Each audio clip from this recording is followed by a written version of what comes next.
Hey friends, welcome back to my channel. This week I wanted to talk to you guys about spoon theory.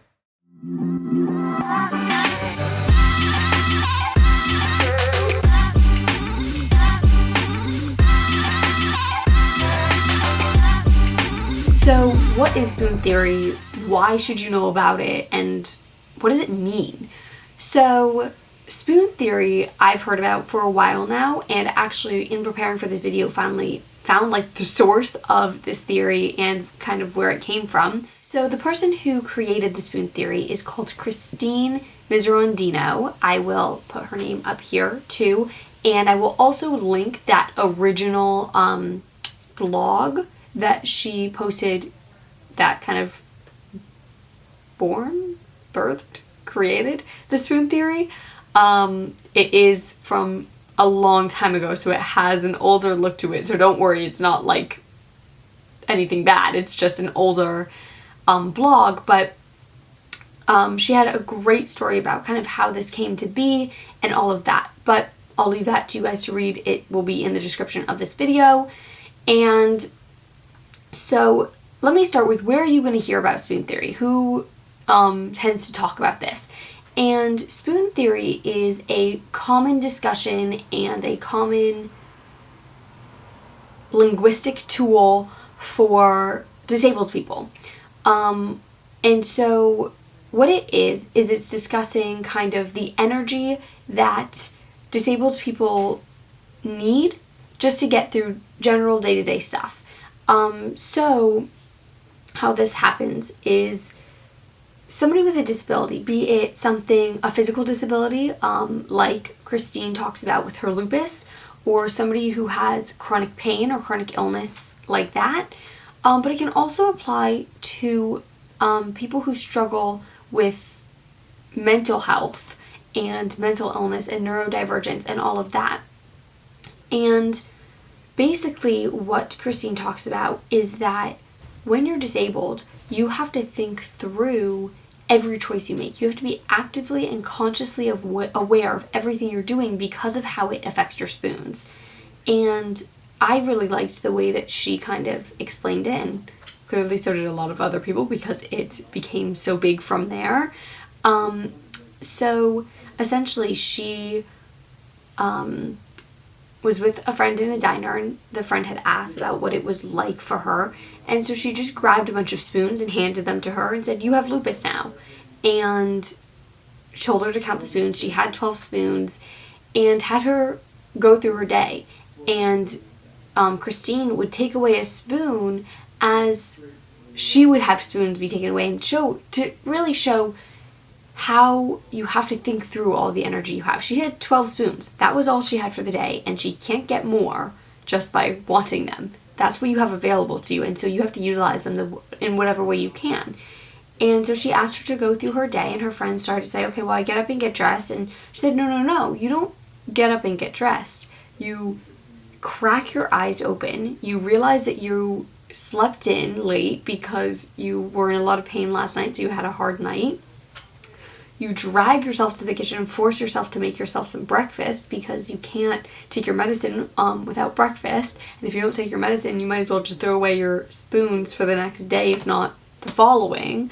And basically went through, you don't just throw on some clothes and go to work. You have to consider, well, do your hands hurt today? Because if so, there go buttons.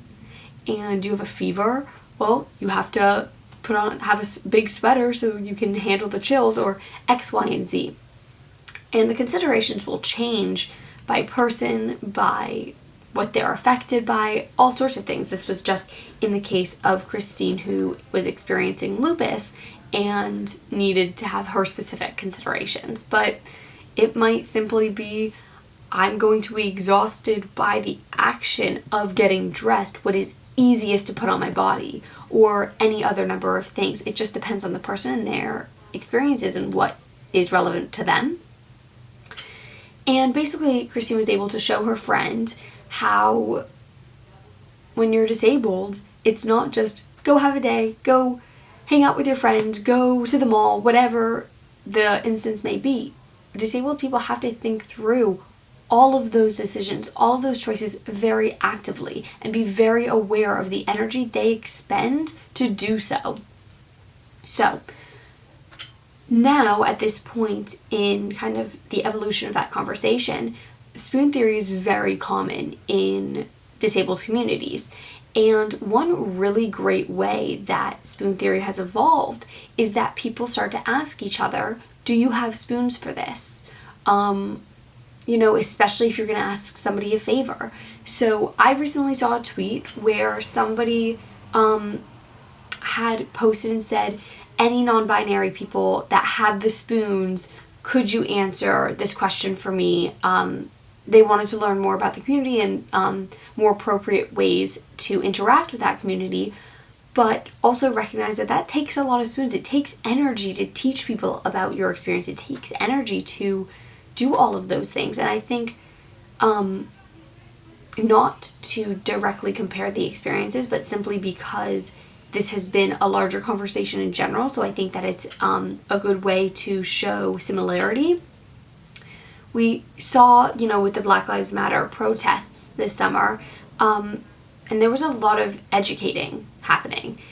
And it also blossomed this other conversation of, you can't just expect Black people to just educate you on why their lives are valuable, or like why these really harmful things shouldn't be happening, and why their people is like enough of a reason. Like, you don't need to go any further than that. But like, it takes that a lot of energy for a Black person to have to explain that to somebody. And it's a similar kind of idea about the spoons. Like, in that particular instance, asking people if they have the spoons to educate you or to do this or that. But it doesn't always have to be if you're asking a favor. It can be, do you have the spoons to go to the mall today? I need some new clothes. So even though this isn't a conversation that tends to be this big general thing yet, I think that it's really important to start kind of introducing these conversations to a more general audience and a wider audience, because one, it's a very valuable way to discuss things with each other. It's important to take into consideration what it's going to cost somebody to do something, even if that cost doesn't look obvious to the person asking. And I think that it's a really great way to gauge your own availability, whether that's emotional or physical or whatever. Taking a second to check back in with yourself and saying, like, how many spoons do I have today? Because I think it's a lot of times too, especially when we're living in a society that so values productivity and like, if you're not getting things done, what's the point? If we're not checking in with ourselves, it's so easy to overload ourselves and push ourselves so deep into burnout because we haven't been checking in. We haven't been making sure that we had the spoons to do what we committed to. Or even just, like, it might not be a commitment. It might just be that we were working and we kept working, even though it wasn't immediately necessary, and pushed ourselves into burnout because we weren't paying attention to our spoons. And so it's valuable looking towards other people and what you ask of them, but also looking at yourself and what you're asking yourself to do. So I hope that that was helpful for you guys. I hope that I did a good job explaining it. If you have any other questions about spoon theory, please let me know in the comments. I'd love to talk about it some more. I will make sure to link not only that original article about spoon theory, but also any other resources that I think might be helpful. I know that there's a TikToker that I like that talked about how in ADHD she sees her spoon theory become fork theory, and that was really interesting. So I'll try and find that video and link it as well.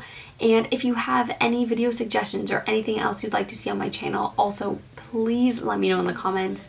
Thank you guys so much for watching. I will see you guys next week. Bye!